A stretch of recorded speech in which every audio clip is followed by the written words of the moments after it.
지금 당장 증권 앱을 여십시오. 매수 내역을 확인하십시오. 최근 1년간 당신이 산 종목들 몇 개나 수익 중입니까? 아마 절반도 안 될 겁니다. 그런데 이상하지 않습니까? 당신은 뉴스도 보고 유튜브도 보고 전문가 리포트도 읽었습니다. 이 종목 좋다는 말에 샀습니다. 지금이 저점이다라는 말에 들어갔습니다. 그런데 왜 늘 당신만 물리는 겁니까? 우연일까요? 아닙니다. 설계된 겁니다. 당신이 사면 떨어지고 당신이 팔면 오르는 이 기막힌 타이밍. 이건 당신의 운이 나빠서가 아닙니다. 시장에는 당신이 모르는 규칙이 있습니다. 그리고 그 규칙을 아는 자들은 당신의 돈으로 수익을 냅니다. 저는 그 규칙을 만드는 쪽에 있었습니다. 10년간 여의도에서 펀드 매니저로 자산관리 전문가로 고객의 돈을 굴렸습니다. 아니, 솔직히 말하겠습니다. 고객의 돈을 이동시켰습니다. 고객의 계좌에서 회사의 계좌로 합법적으로 매일매일 수천 명의 고객이 손해를 보는 동안 저는 억대 연봉을 받았습니다. 저는 양복 입은 도둑이었습니다. 오늘 저는 그 도둑질의 기술을 전부 폭로하겠습니다. 당신이 왜 늘 지는지, 어떻게 하면 이길 수 있는지, 그들이 가장 두려워하는 투자자가 되는 방법. 끝까지 보십시오. 오늘 이 영상이 당신의 투자 인생을 완전히 뒤집을 겁니다. 먼저 불편한 진실부터 말씀드리겠습니다. 주식시장에서 당신은 고객이 아닙니다. 당신은 상품입니다.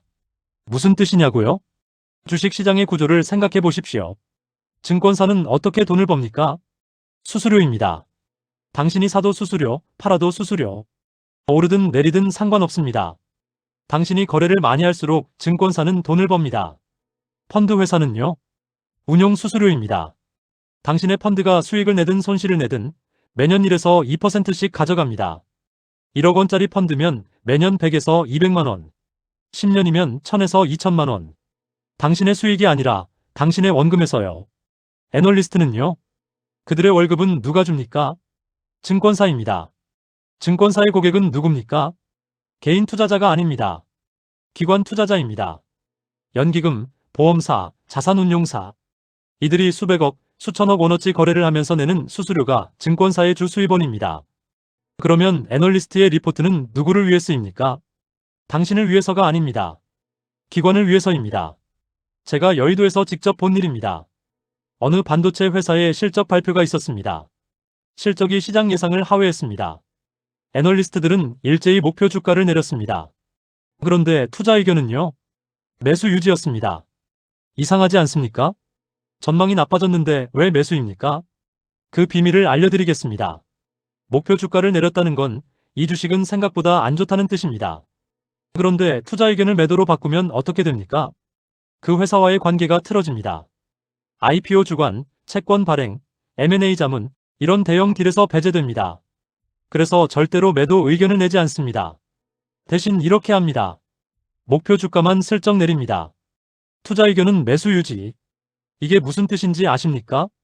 우리 기관 고객들은 이미 다 팔았어. 그런데 대놓고 팔아라라고 못하니까 너희 개인들끼리 폭탄 돌리기 잘해봐. 이게 업계의 암묵적 언어입니다. 당신은 이 언어를 모릅니다. 그래서 목표 주가 내렸지만 매수 유지네. 괜찮은가 보다 하고 삽니다. 그리고 물립니다. 주식시장에서 가장 중요한 건 뭘까요? 정보입니다. 그런데 정보에는 시차가 있습니다.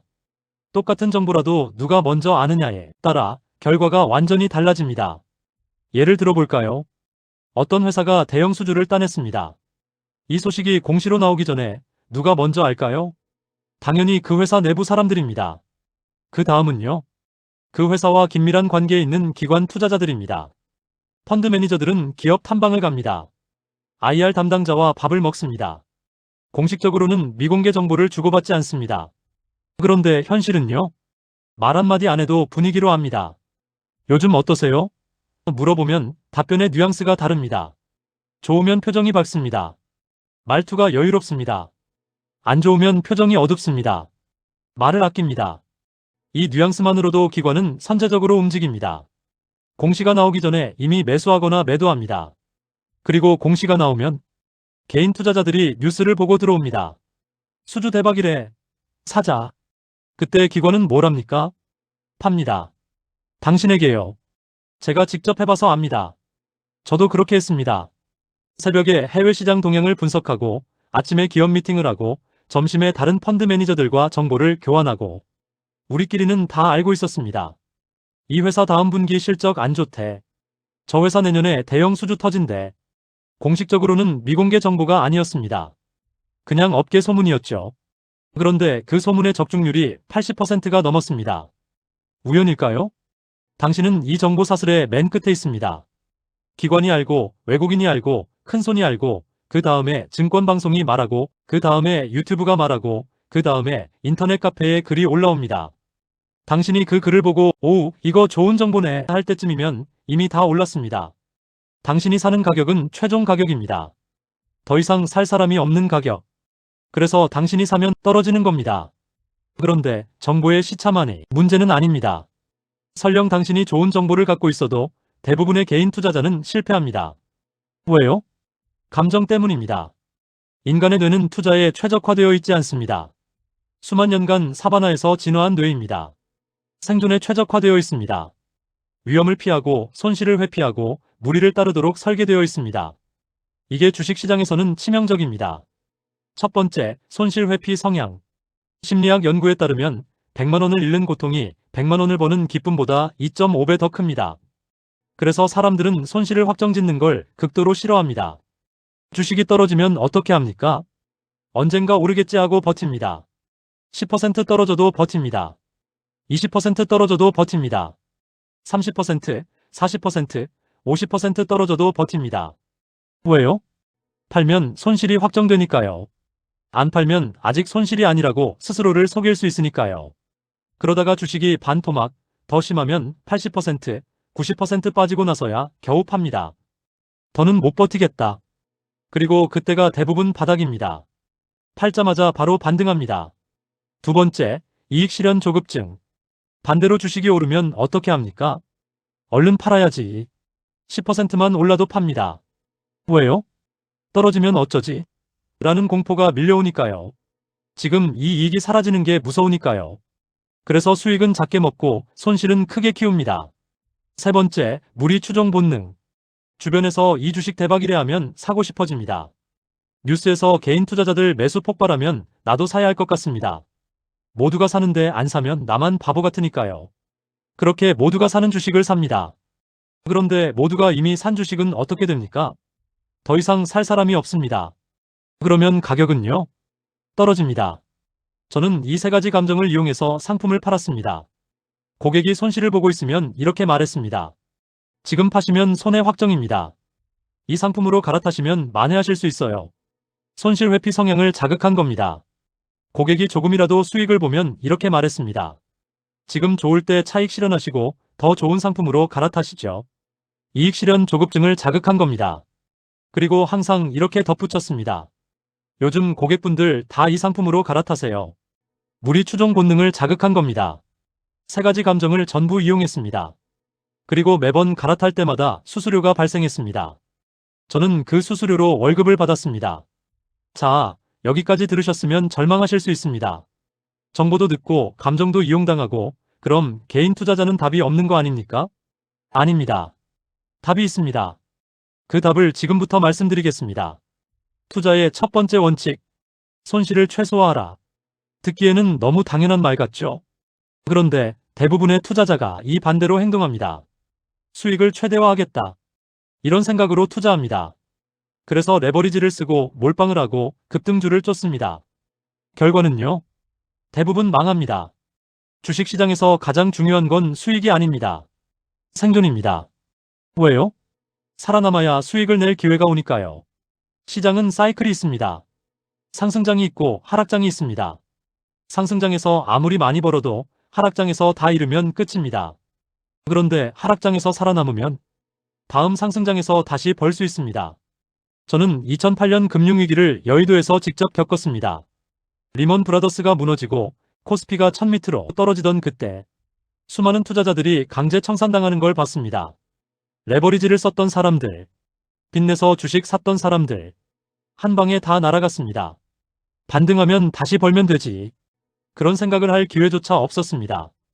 계좌가 터졌으니까요.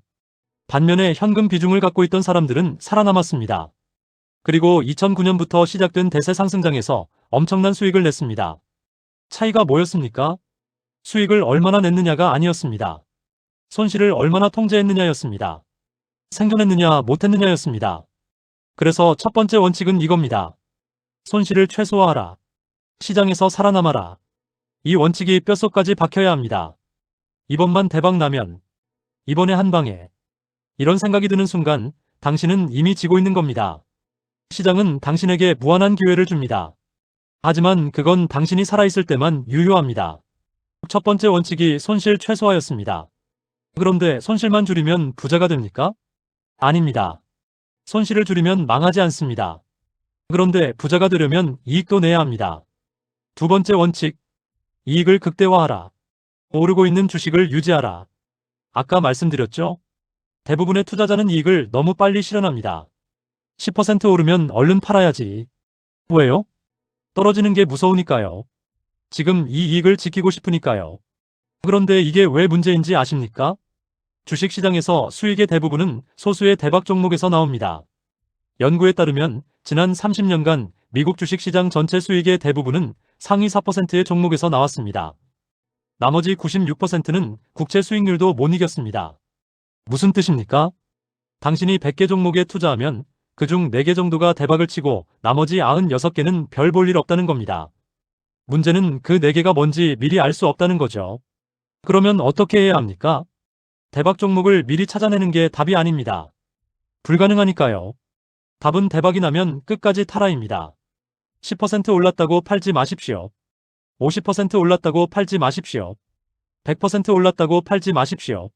오르고 있는 동안은 계속 갖고 계십시오. 애플 주식을 보십시오. 2010년에 $1000어치 샀으면 2024년에 얼마가 되어 있습니까? 10만 달러가 넘습니다. 100배입니다. 그런데 200배를 먹은 사람이 얼마나 됩니까? 거의 없습니다. 왜요? 중간에 다 팔았으니까요. 2배 됐을 때, 와, 2배다 하고 팔았습니다. 5배 됐을 때, 어휴, 이제 너무 올랐다 하고 팔았습니다. 10배 됐을 때, 말도 안 돼, 이건 거품이야 하고 팔았습니다. 그리고 그 후에도 10배가 더 올랐습니다. 엔비디아는요? 2019년에 샀으면 2024년까지 20배가 넘었습니다. 그런데 이걸 끝까지 들고 있었던 사람이 얼마나 됩니까? 극소수입니다. 대부분은 2배에서 3배 올랐을 때 이만하면 됐다 하고 팔았습니다. 그리고 나머지 7배, 10배, 15배는 다른 사람의 몫이 됐습니다. 저도 같은 실수를 했습니다. 2015년에 테슬라 주식을 약간 갖고 있었습니다. 그때 테슬라는 아직 적자였고 언젠가 망한다는 말이 많았습니다. 저는 2016년에 50% 수익에서 팔았습니다. 충분히 벌었다. 위험하니까 차익 실현하자. 그 후 테슬라가 어떻게 됐습니까? 2020년까지 10배가 넘게 올랐습니다. 2021년 고점에서는 처음 대비 100배가 넘었습니다. 저는 50% 먹고 나왔는데 갖고 있었으면 100배였습니다. 50% 대 1만 %. 교훈이 뭐냐고요? 오르는 주식은 끝까지 타라. 이만하면 됐다라는 생각이 들 때 한 번 더 생각하십시오. 당신의 뇌가 이익 실현 조급증에 빠진 게 아닌지, 진짜 팔아야 할 이유가 있는지, 그냥 무서워서 파는 건지. 오르고 있는 주식을 유지하라. 그러면 언제까지 갖고 있으라는 겁니까? 영원히? 아닙니다. 명확한 기준이 필요합니다. 여기서 추적 손절매 개념이 나옵니다. 영어로는 트레일링 스탑 로스. 이게 뭐냐면요. 매수한 후 주가가 올라갑니다. 올라가는 동안은 그냥 갖고 있습니다. 그런데 고점 대비 일정 비율, 예시로 10에서 15% 떨어지면 무조건 파는 겁니다. 예를 들어볼까요? 당신이 어떤 주식을 1만 원에 샀습니다. 올라서 1만 5천 원이 됐습니다. 이때 고점은 1만 5천 원입니다. 10% 추적 손절이면 1만 5천 원의 10%인 1,500원 떨어지면 팝니다. 즉 1만 3,500원이 되면 파는 겁니다. 주가가 계속 올라서 2만 원이 됐습니다. 이제 고점은 2만 원입니다. 10% 떨어지면 즉 1만 8천 원이 되면 팝니다. 주가가 더 올라서 3만 원이 됐습니다. 고점이 3만 원, 2만 7천 원 되면 팝니다. 보이십니까? 주가가 오르는 동안 손절 라인도 같이 올라갑니다. 그래서 추적 손절입니다. 이렇게 하면 두 가지를 동시에 달성합니다. 첫째, 오르는 동안은 계속 탈 수 있습니다. 이만하면 됐다 하고 중간에 내리지 않습니다. 둘째, 진짜 꺾이면 빠르게 빠집니다. 고점에서 10% 떨어지면 이건 추세 전환이다라고 판단하고 나오는 겁니다. 왜 10%냐고요? 정확한 숫자는 개인의 성향에 따라 다릅니다.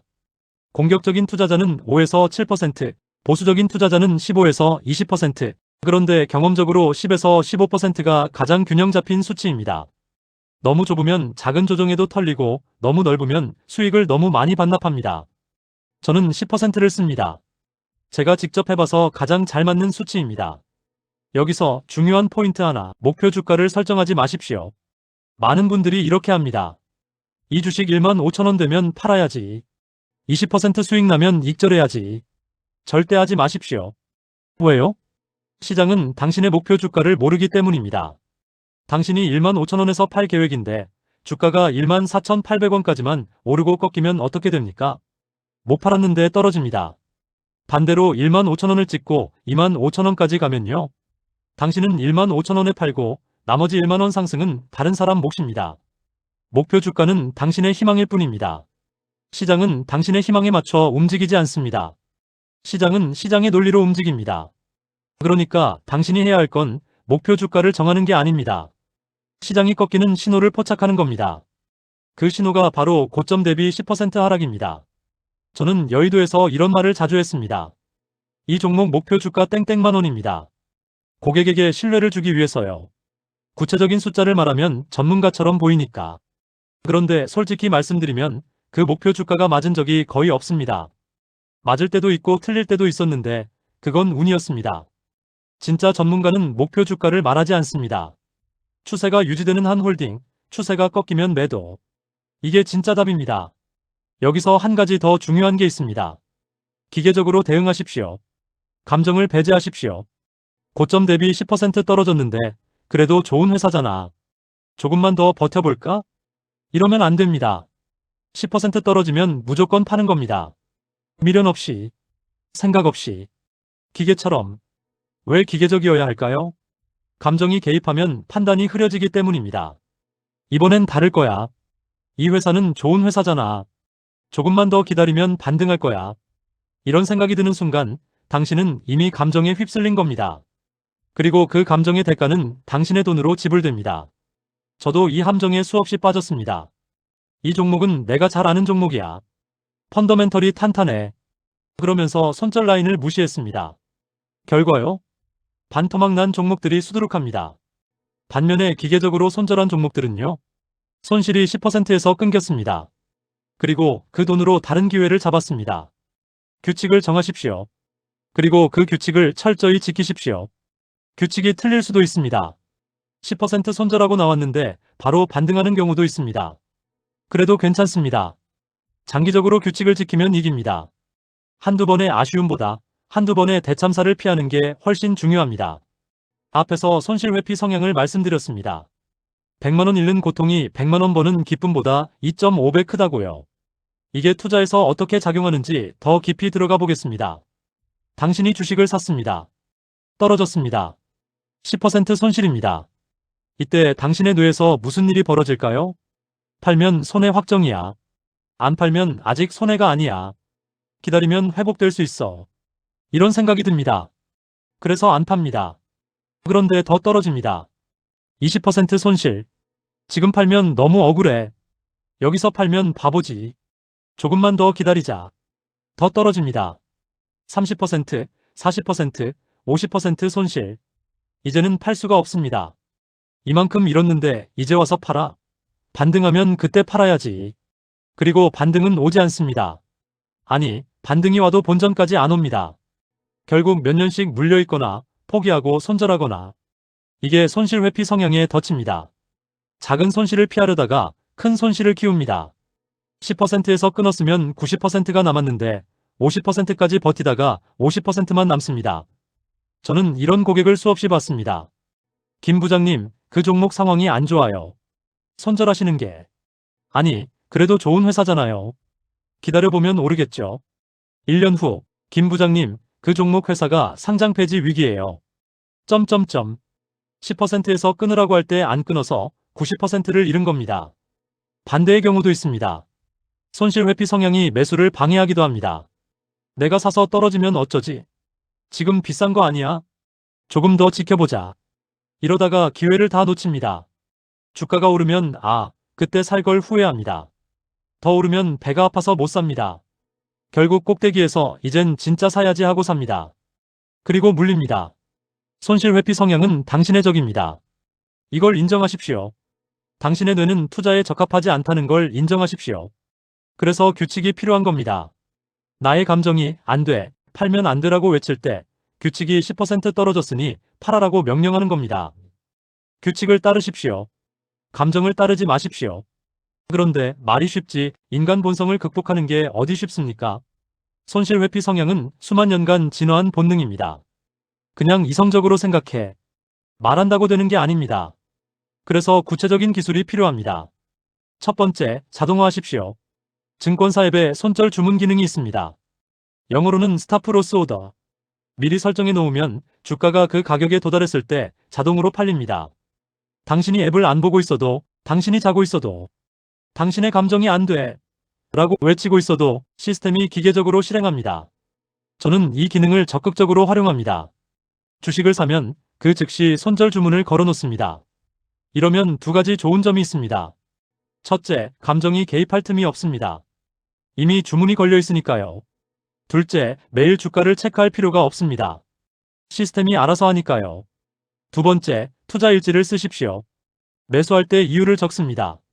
땡땡 종목을 영혼의 매수. 이유, 반도체 업황 회복 기대. 매도할 때도 이유를 적습니다. 땡땡 종목을 땡땡원의 매도. 이유, 고점 대비 10% 하락, 추적 손절. 이렇게 기록을 남기면 두 가지 효과가 있습니다. 첫째, 매수 전에 한 번 더 생각하게 됩니다. 이유를 적어야 하는데 뭐라고 적지? 막연히 오를 것 같아서로는 쓸 수가 없습니다. 구체적인 근거가 필요합니다. 이 과정에서 충동 매수가 줄어듭니다. 둘째, 나중에 복귀할 수 있습니다. 1년 뒤에 일지를 보면 내가 어떤 실수를 했는지 보입니다. 이때 뉴스 보고 충동적으로 샀구나. 이때 손절 안 하고 버텼다가 더 잃었구나. 패턴이 보입니다. 패턴이 보이면 고칠 수 있습니다. 세 번째, 계좌를 자주 보지 마십시오. 이게 의외로 중요합니다. 당신이 계좌를 볼 때마다 감정이 흔들립니다. 오르면 기분이 좋습니다. 와, 벌었다. 떨어지면 기분이 나쁩니다. 잃었다. 이 감정의 롤러코스터가 반복되면 지칩니다. 그리고 결국 잘못된 결정을 합니다. 올랐을 때 얼른 팔아야지, 이익 실현 조급증. 떨어졌을 때 더 버텨야지, 또는 무서워, 팔아야지, 손실 회피 또는 공황 매도. 저는 하루에 한 번만 계좌를 봅니다. 장 마감 후에, 장중에는 절대 안 봅니다. 보면 뭔가 하고 싶어지니까요. 떨어지네. 팔아야 하나? 오르네. 더 살까? 이런 생각이 드니까요. 그래서 안 봅니다. 여러분도 해보십시오. 하루에 한 번만 보십시오. 아니, 가능하면 일주일에 한 번만 보십시오.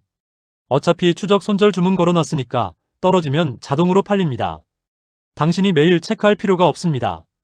계좌를 덜 볼수록 감정에 덜 흔들리고 더 나은 결정을 합니다. 그리고 투자자들이 흔히 하는 실수 중 하나, 남과 비교하는 겁니다. 친구가 작년에 50% 벌었대. 유튜버가 1000% 수익 인증하던데. 동료가 코인으로 집 샀대. 이런 얘기를 들으면 어떻게 됩니까? 배가 아픕니다. 나도 그만큼 벌어야 하는데. 조급해집니다. 그래서 무리하게 됩니다. 레버리지를 쓰거나 급등주에 뛰어들거나 잘 모르는 코인을 사거나. 결과는요? 대부분 망합니다. 왜 그럴까요?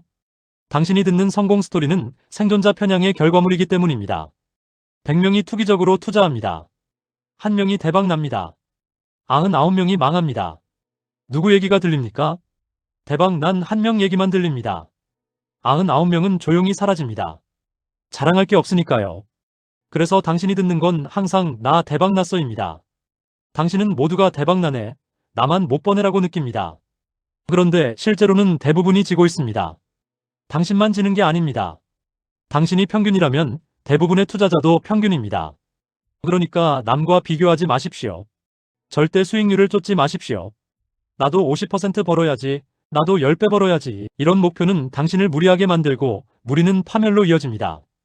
당신의 목표는 시장 평균을 이기는 것이면 충분합니다. 장기적으로 시장 평균만 따라가도 부자가 됩니다. S&P 500의 장기 평균 수익률이 연 10% 정도입니다. 연 10%면 7년마다 돈이 2배가 됩니다. 30살에 1억 넣으면 60살에 16억입니다. 그거면 됩니다. 대박 안 쳐도 됩니다.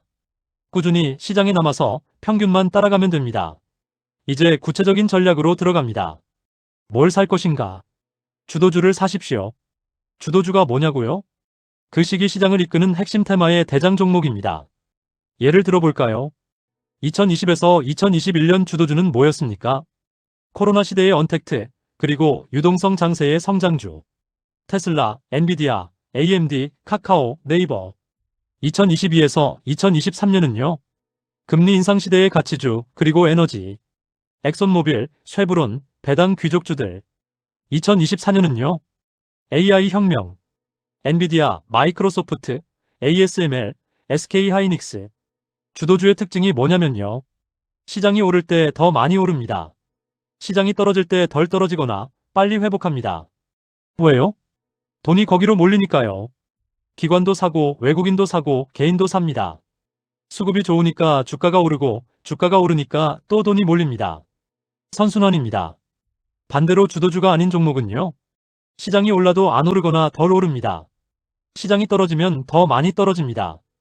돈이 안 들어오니까요. 당신 혼자 좋은 회사라고 우겨도 소용없습니다. 주가는 수급으로 움직이는 겁니다. 그러면 주도주를 어떻게 찾습니까? 어렵지 않습니다. 시장을 보십시오. 뉴스에서 뭘 말합니까? CNBC에서 뭘 다룹니까? 증권사 리포트가 뭘 많이 쓰입니까? 거래량이 터지는 섹터가 뭡니까? 외국인과 기관이 연속으로 사는 종목이 뭡니까? 이런 것들을 보면 주도주가 뭔지 보입니다. 2024년 기준으로 말씀드리면 주도 테마는 명확히 반도체, 특히 AI 반도체입니다. 엔비디아가 세계 시가총액 1위를 다투고 있습니다. SK하이닉스가 HBM으로 역대급 실적을 내고 있습니다. 이런 종목들이 주도주입니다. 여기서 돈을 벌어야 합니다. 주도주 선택과 관련해서 아주 중요한 개념이 있습니다. 존 메이너드 케인스라는 경제학자가 말한 비유입니다. 미남대회 이론. 1930년대 영국 신문에 이런 행사가 있었습니다. 100명의 남자 사진이 실립니다. 독자들이 투표를 합니다. 누가 가장 잘생겼나요? 가장 많은 표를 받은 남자가 우승합니다. 그런데 상금은 우승자한테 가는 게 아닙니다. 우승자를 마친 독자한테 갑니다. 자, 당신이 상금을 받으려면 어떻게 해야 합니까? 당신이 가장 잘생겼다고 생각하는 남자를 뽑으면 됩니까? 아닙니다. 다른 사람들이 가장 잘생겼다고 생각하는 남자를 맞춰야 합니다. 당신의 취향은 중요하지 않습니다. 다른 사람들의 취향이 중요합니다. 주식도 똑같습니다. 당신이 이 회사 좋아라고 생각하는 건 의미 없습니다. 다른 투자자들이 이 회사 좋아라고 생각할 주식을 찾아야 합니다. 왜요? 주가는 수급으로 움직이니까요. 당신 혼자 좋다고 해봤자 소용없습니다. 다른 사람들이 사야 올라갑니다. 그러니까 당신이 할 일은 다른 사람들이 살 주식을 찾는 겁니다. 이게 왜 중요하냐면요. 개인 투자자들이 자주 하는 실수가 있습니다. 이 회사는 PER이 낮아. 저평가야. 이 회사는 기술력이 좋아. 언젠가 알아줄 거야. 이 회사는 배당을 많이 줘. 좋은 회사야. 다 좋습니다. 그런데 다른 사람들도 그렇게 생각합니까? 안 그러면요. 당신 혼자 저평가라고 우기면서 10년 물려있을 수 있습니다. 시장은 당신의 분석에 동의하지 않으니까요. 반대로 주도주는요. 당신이 좋다고 생각하는 게 아니라 모두가 좋다고 생각하는 주식입니다. 모두가 사니까 올라갑니다. 올라가니까 더 많은 사람이 관심을 갖습니다. 더 많은 사람이 사니까 더 올라갑니다. 이 흐름을 타야 합니다. 당신의 취향을 버리십시오. 남들이 뭘 사는지 보십시오. 그리고 거기에 올라타십시오. 투자에 대한 또 하나의 불편한 진실. 예측은 틀립니다. 당신의 예측도 틀리고 전문가의 예측도 틀리고 심지어 워렌 버핏의 예측도 틀립니다. 제가 여의도에서 귀에 못이 박히도록 들은 말이 있습니다. 예측은 틀려도 된다. 어차피 아무도 기억 안 한다. 진짜입니다. 2023년 초에 월스트리트 애널리스트들이 뭐라고 했는지 아십니까? 2023년은 침체의 해다. S&P 500은 3천까지 떨어질 수 있다. 주식을 팔고 채권으로 갈아타라. 결과요? 2023년 S&P 500은 24% 올랐습니다. 역대급 상승장이었습니다. 그 애널리스트들 책임졌습니까? 아무도 책임 안 졌습니다. 2024년에 또 TV 나와서 또 예측합니다. 왜 예측이 틀릴까요? 미래는 본질적으로 예측 불가능하기 때문입니다. 2020년 초에 코로나를 예측한 사람이 있습니까? 2022년 초에 러시아의 우크라이나 침공을 예측한 사람이 있습니까? 없습니다. 이런 예상 불가능한 사건이 시장을 흔들어 놓습니다. 그래서 예측은 틀립니다. 그러면 우리는 어떻게 해야 합니까? 예측하지 마십시오. 적어도 예측에 기반해서 큰 결정을 하지 마십시오. 다음 달에 금리가 내릴 것 같으니까 지금 사자. 내년에 경기 침체 올 것 같으니까 다 팔자. 이런 식으로 하지 마십시오. 대신 어떻게 하냐고요? 반응하십시오. 예측은 미래에 대한 추측입니다. 반응은 현재에 대한 대응입니다. 예를 들어볼까요? 금리가 내릴 것 같다고 예측해서 지금 사는 게 아닙니다. 금리가 내렸다는 뉴스가 나오고 시장이 반응해서 주가가 오르기 시작하면 그때 올라타는 겁니다. 경기 침체가 올 것 같다고 예측해서 미리 파는 게 아닙니다. 실제로 주가가 고점 대비 10% 떨어지면 그때 추적 손절로 빠지는 겁니다. 예측은 틀릴 수 있습니다.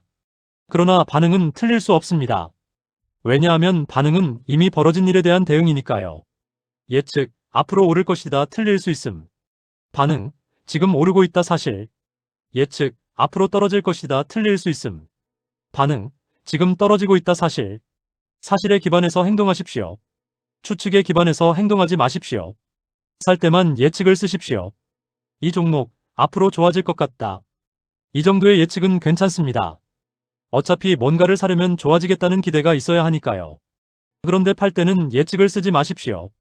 앞으로 더 떨어질 것 같다고 예측해서 파는 게 아닙니다. 고점 대비 10% 떨어졌다는 사실에 기반해서 파는 겁니다. 이 차이가 아주 중요합니다. 이제 리스크 관리로 들어갑니다. 앞에서 여러 번 말씀드렸지만 다시 한번 강조합니다. 손절매 마이너스 10% 원칙을 지키십시오. 왜 마이너스 10%입니까? 몇 가지 이유가 있습니다. 첫째, 심리적으로 감당 가능한 손실입니다. 10%는 아프지만 치명적이지는 않습니다. 10% 잃었지만 다음 기회에 만회하자. 이렇게 생각할 수 있습니다. 그런데 30%, 50% 잃으면요? 멘탈이 나갑니다. 다 잃었어. 어떡하지? 이렇게 되면 회복이 어렵습니다. 둘째, 수학적으로도 마이너스 10%는 회복하기 쉽습니다. 10% 잃으면 얼마 벌어야 원금 회복합니까? 11.1%입니다. 충분히 가능합니다. 그런데 50% 잃으면요? 100만원에서 50% 잃어서 50만원. 50만원에서 100% 벌어야 100만원. 100% 수익. 어렵습니다.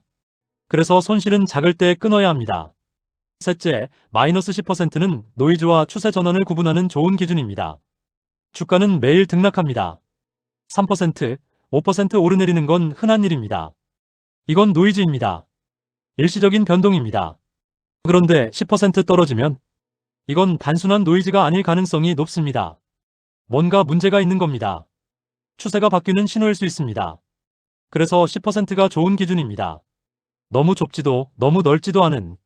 다음 원칙, 종목 수를 5개 이내로 제한하십시오. 많은 분들이 분산 투자를 잘못 이해합니다. 분산하면 안전하다며? 그럼 종목을 많이 사야지. 그래서 20개, 30개씩 삽니다. 이게 왜 문제인지 아십니까? 첫째, 관리가 안 됩니다. 20개 종목을 제대로 모니터링할 수 있습니까? 각 종목의 뉴스, 실적, 공시를 다 체크할 수 있습니까? 불가능합니다. 그러다 보면 어떤 종목이 폭락해도 모릅니다. 알아도 A, 비중 작으니까 하고 넘어갑니다. 그게 쌓이면 전체 계좌가 망가집니다. 둘째, 수익도 희석됩니다. 당신이 100개 종목을 샀다고 칩시다. 한 종목이 대박나서 100% 올랐습니다. 전체 포트폴리오에 미치는 영향은요? 1%입니다. 100개 중 1개니까요. 대박 나봤자 의미가 없습니다. 반대로 5개만 갖고 있으면요? 한 종목이 100% 오르면 전체 포트폴리오가 20% 올라갑니다. 체감이 됩니다. 실질적인 수익이 됩니다.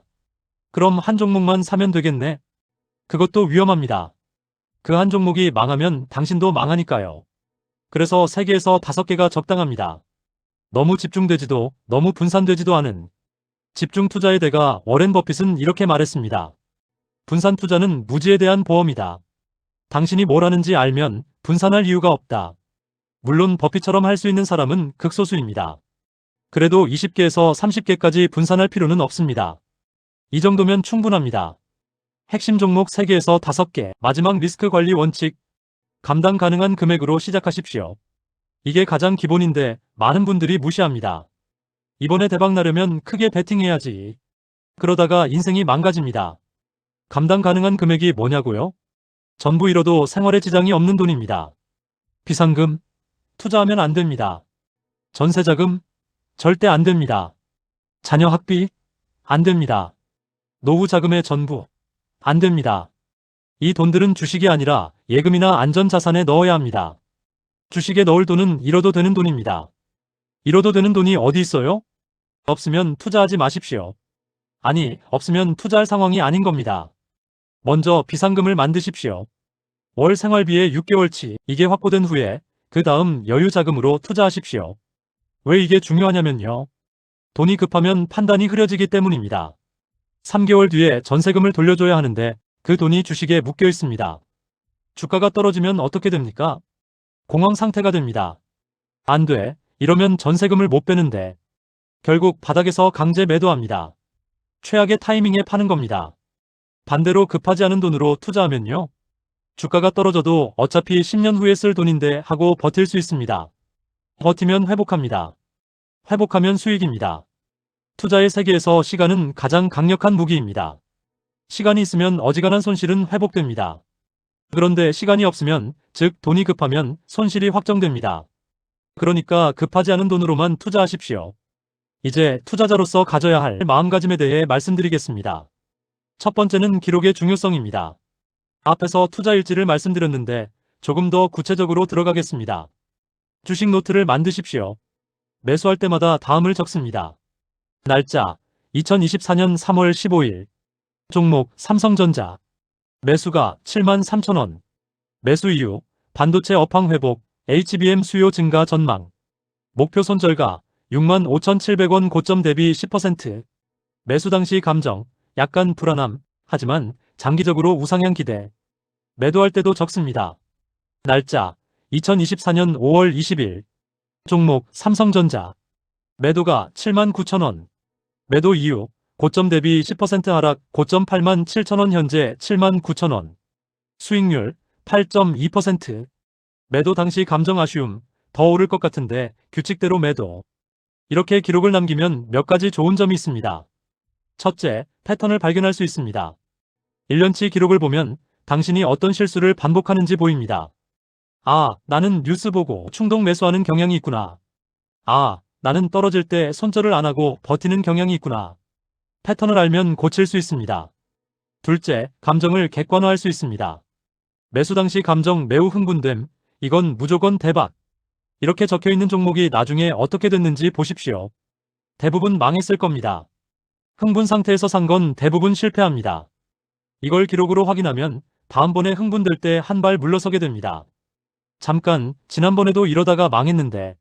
셋째, 자신감이 생깁니다. 성공한 투자의 기록이 쌓이면 나도 할 수 있구나라는 자신감이 생깁니다. 반대로 실패한 투자의 기록을 분석하면 다음엔 안 그래야지라는 교훈을 얻습니다. 기록 없이는 이 모든 게 불가능합니다.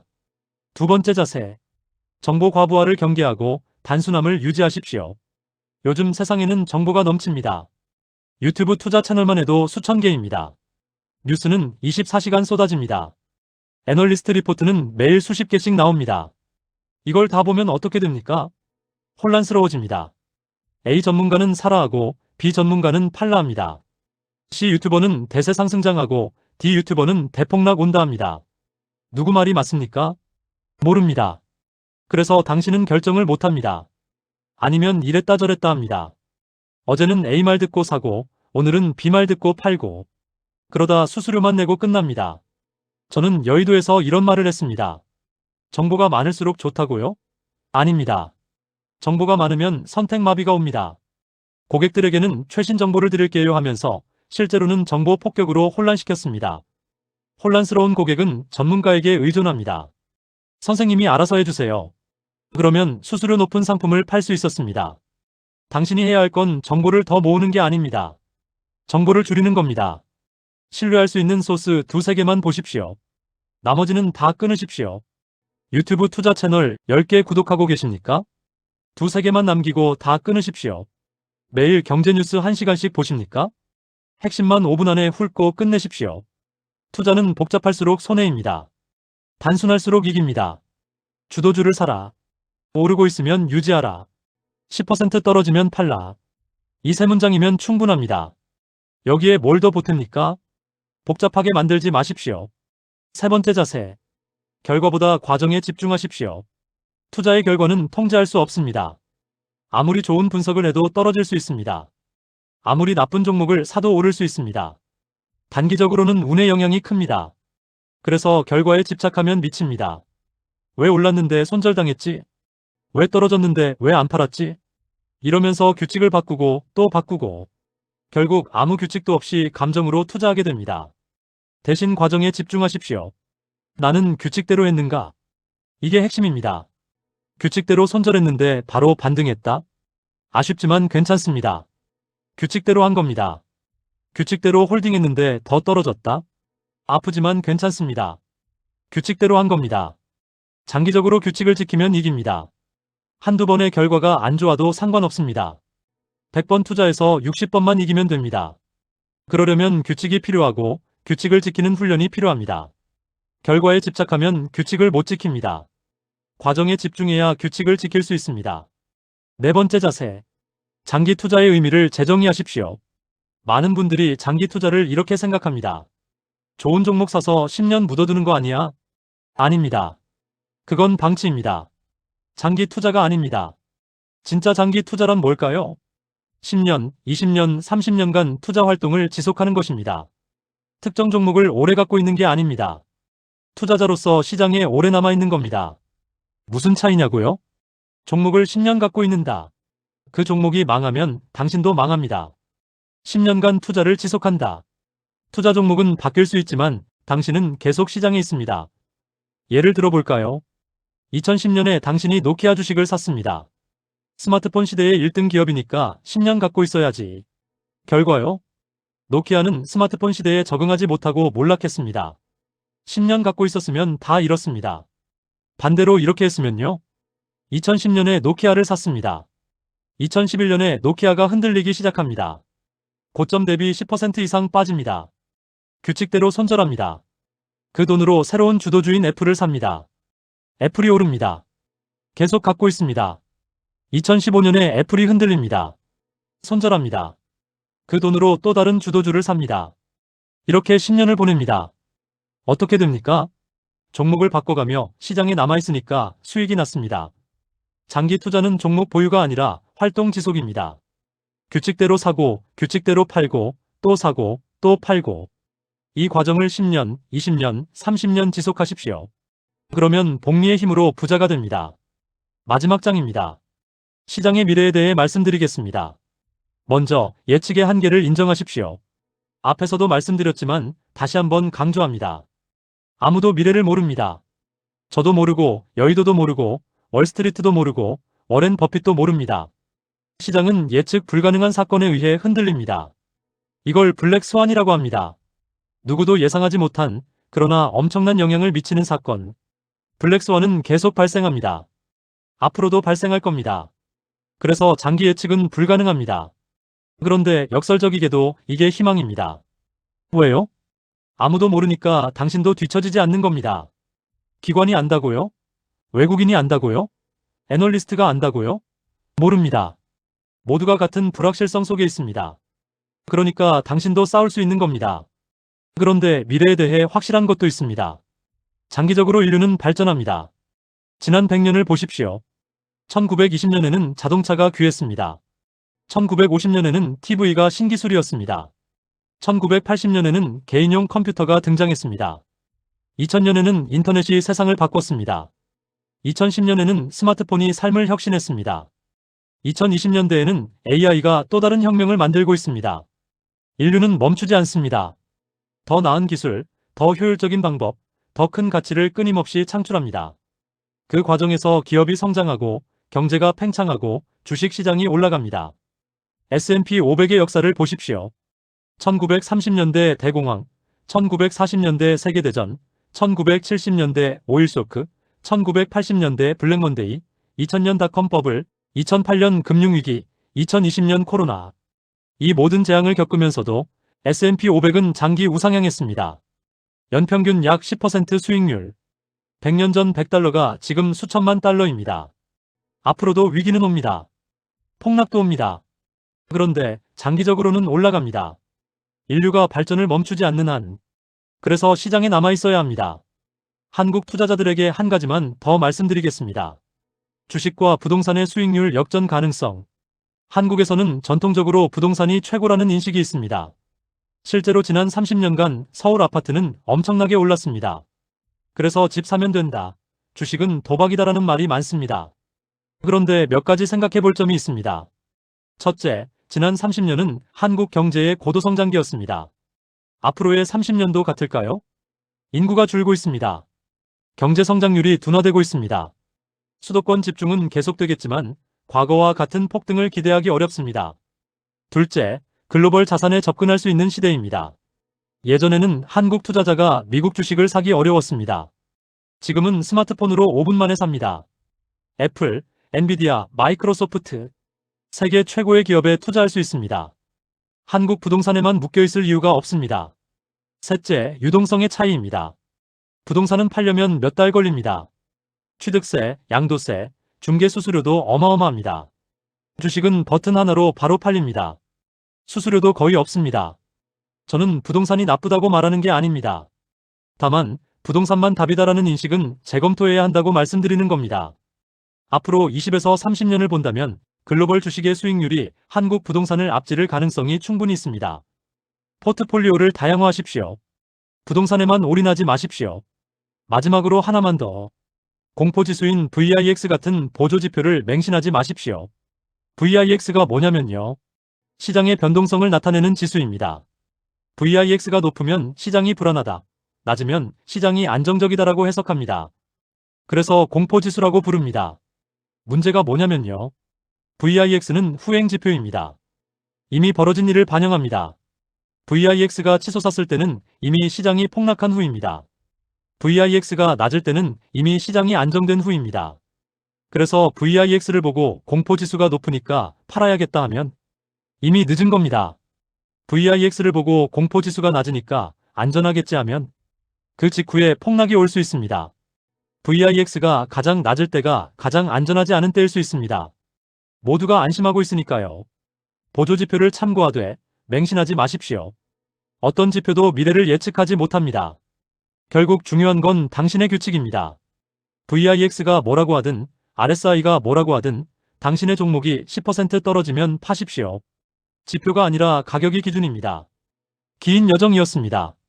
여기까지 들어주셔서 감사합니다. 오늘 제가 드린 말씀을 정리하겠습니다. 투자 원칙과 철학. 손실을 최소화하라. 시장에서 생존하라. 이익을 극대화하라. 오르고 있는 주식을 유지하라. 인간 본성을 극복하라. 손실 회피 성향을 경계하라. 절대 수익률을 쫓지 마라. 남과 비교하지 마라. 핵심 투자 프로세스. 매수 전략, 주도주를 선택하라. 남들이 살 주식을 사라. 예측을 최소화하라. 매도 전략, 고점 대비 10% 하락 시 매도하라. 목표 주가를 설정하지 마라. 기계적으로 대응하라. 리스크 관리, 손절매 마이너스 10% 원칙을 지켜라. 종목 수를 5개 이내로 제한하라. 감당 가능한 금액으로 시작하라. 투자자의 자세. 기록하라. 주식 노트를 써라. 단순함을 유지하라. 정보 과부하를 경계하라. 과정에 집중하라. 결과에 집착하지 마라. 장기 투자를 재정의하라. 종목 보유가 아니라 활동 지속이다. 시장의 미래. 예측의 한계를 인정하라. 그러나 인류는 발전하고 시장은 장기 우상향한다. 시장에 남아있어라. 저는 10년간 여의도에서 사람들의 돈을 옮기는 일을 했습니다. 고객의 계좌에서 회사의 계좌로. 합법적으로 매일매일. 그 대가로 억대 연봉을 받았습니다. 저는 양복 입은 도둑이었습니다. 저는 여의도를 떠나면서 맹세했습니다. 다시는 돈 때문에 사람을 속이지 않겠다고. 제가 아는 모든 것, 업계의 비밀, 그들이 당신의 돈을 빼먹는 수법, 당신이 부자가 되는 방법. 이 모든 걸 폭로하겠다고. 오늘 이 영상이 과거에 대한 저의 속죄입니다. 그런데 이 속죄가 의미 있으려면 당신이 행동해야 합니다. 이 영상을 보고 좋은 얘기네 하고 넘어가면 아무 의미 없습니다. 당신이 실제로 규칙을 세우고 실행하고 시장에서 살아남아야 합니다. 그래야 제 속죄가 의미 있어집니다. 그들이 가장 두려워하는 게 뭔지 아십니까? 똑똑해진 당신입니다. 당신이 수수료의 비밀을 알게 되는 것, 당신이 감정의 함정에서 벗어나는 것, 당신이 규칙을 갖고 투자하는 것. 이런 투자자가 늘어나면 그들의 수입이 줄어듭니다. 그래서 그들은 당신이 똑똑해지는 걸 원하지 않습니다. 지금부터 당신이 해야 할 일입니다. 규칙을 세우십시오. 오늘 배운 것을 바탕으로 당신만의 투자 규칙을 만드십시오. 기록을 시작하십시오. 손절 주문을 설정하십시오. 갖고 있는 종목에 10% 추적 손절을 걸어두십시오. 계좌 보는 횟수를 줄이십시오. 하루에 한 번, 가능하면 일주일에 한 번만. 이 영상을 저장해 두십시오. 마음이 흔들릴 때마다 다시 보십시오. 추가로 여러분들이 가장 궁금해하는 질문 5가지를 고정 댓글에 남기겠습니다. 참고하십시오. 투자의 책임은 전적으로 본인에게 있습니다. 저는 투자 조언을 드리는 게 아니라 제 경험과 지식을 공유하는 겁니다. 최종 결정은 항상 당신이 해야 합니다. 여러분의 생각은 어떻습니까? 오늘 말씀드린 내용 중에 공감 가는 부분이 있었습니까? 혹시 다른 의견이 있으시다면 댓글로 남겨주십시오. 함께 토론하면서 더 나은 투자자가 됩시다. 오늘 영상이 도움이 되셨다면 좋아요와 구독 부탁드립니다. 알림 설정까지 해주시면 앞으로 여의도의 비밀을 더 많이 폭로하는 영상이 올라올 때 바로 보실 수 있습니다. 시장은 당신 편이 아닙니다. 그러나 지식은 당신 편입니다. 알면 살고 모르면 당합니다. 오늘 당신은 조금 더 알게 됐습니다. 이제 살아남을 준비가 됐습니다. 세상 한 페이지였습니다.